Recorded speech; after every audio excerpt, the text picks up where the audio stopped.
So I want to talk today about Nico Rosberg, who came out after the last Grand Prix and has expressed concern over George Russell's future with Mercedes, mostly because of the addition of Kimi Antonelli now, who seems to have a lot of backing from Toto Wolff specifically, and because of Max Verstappen constantly being on Toto's radar and obviously being, the next best option after losing Lewis Hamilton. So we're going to start off today with this tweet by This is Formula One, kind of going over the whole situation.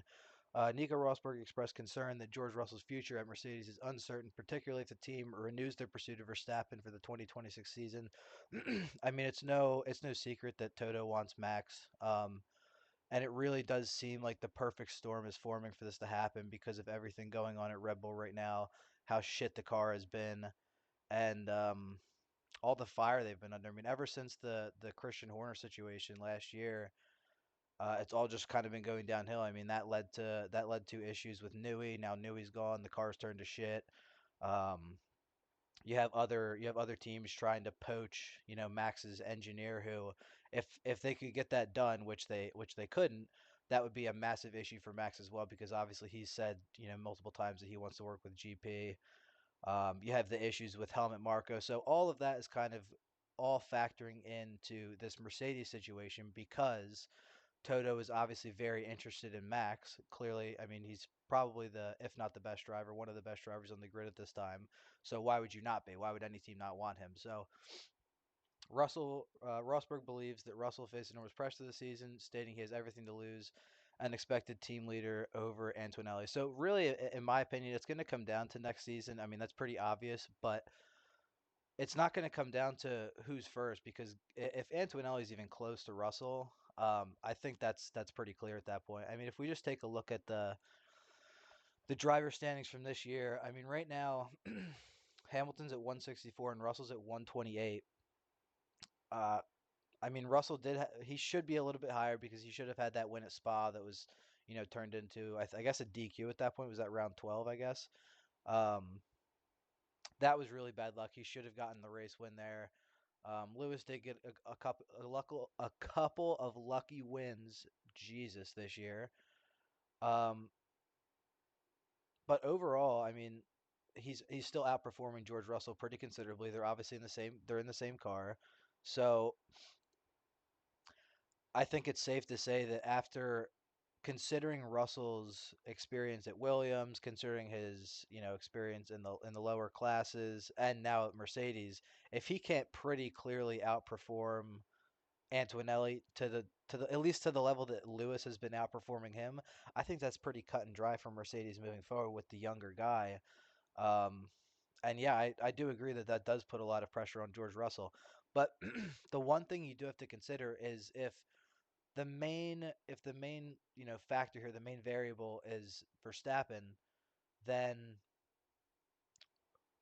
how are they going to give him the best lineup? So you have to think, would he rather have a young Kimi Antonelli who's trying to prove himself, who's trying to get these race wins and show that he can be a number one driver, or are you going to want a George Russell who is used to being number two to Lewis Hamilton and can now be number two to Max and maybe help him out more than someone who is young and up and coming and trying to prove themselves? So that's where I think it does become a little bit tricky because I think from an on paper kind of standpoint, kind of how on paper right now Perez makes the most sense to be his teammate, even though he's been sucking for weeks and weeks. I mean, you have to think about it. I mean, who would be a better option? The only other option really would have been Carlos Sainz, and he's going to be somebody that's going to try to push Max and not want to understand that he's the number two driver and take that role. So Rosberg goes on to say, if Max does become available, I do think it's a possibility. Then it's a shootout between Kimi and George. Obviously, it's a lot of pressure on George because he has everything to lose really next year. All this is obvious. I want to look at this too because Toto has been very open and honest with his negotiations with Max, and he said that it's been, like you see here, it's very straightforward. He goes on to say, what I appreciated dealing with Verstappen's team is very straightforward. I don't flirt outside. He said he got caught up by the Lewis situation, but if he is going to talk to other drivers moving forward, that George and Kimi are going to be aware of that. So, I think in his mind that sounds like a better thing, but I think in reality and in practice, maybe knowing that you have the impending Max Verstappen moving into one of your two spots, and you have to race that much harder. And not only are you racing that much harder in general, but against each other specifically, because you're trying to prove, you're trying to prove yourself to the team that you should be the one driver alongside of him. So it's a really tricky situation. Also, kind of playing into this, like I mentioned, is, and I didn't know it was McLaren as well, but supposedly McLaren and Ferrari both offered Max's race engineer, Gianpiero Lambiase, offers at their team. So it really doesn't look good, man. I mean, they lost Newey. Newey's likely to announce with Aston Martin next week in Baku, and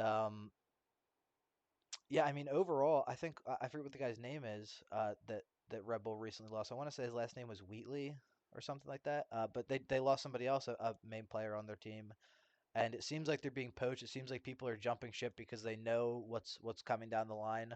They know that next year it's probably going to be tough. I mean, for as far as this season, it's pretty much over for Red Bull in terms of improving.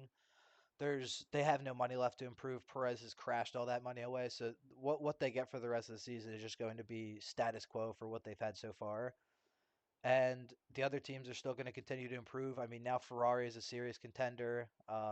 McLaren is obviously a contender, but now, I guess the only thing really to wait on is how fast is Red Bull going to collapse and how quickly is it going to be a serious option for Max to go to Mercedes. In my personal opinion, and I'll wrap up the video with this, I don't think that there's any chance of him going next year. I think it seems pretty clear that he's going to stick it out through 2025.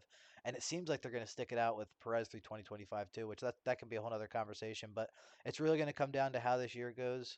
Unless Red Bull can make a big bounce back, then Mercedes is definitely going to be on the table for Max going into 2026. And I don't know. Give me your thoughts in the comments. I don't know who's going to beat it out in 2025 for Mercedes. If I had to guess, I would say that Russell is going to be able to hold enough of a gap over Kimi like Lewis holds over him now to show that he is the better driver and the more solid option moving forward.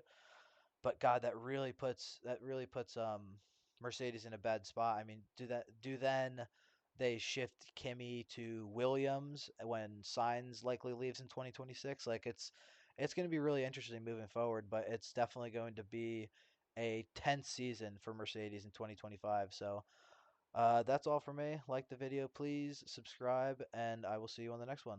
Peace.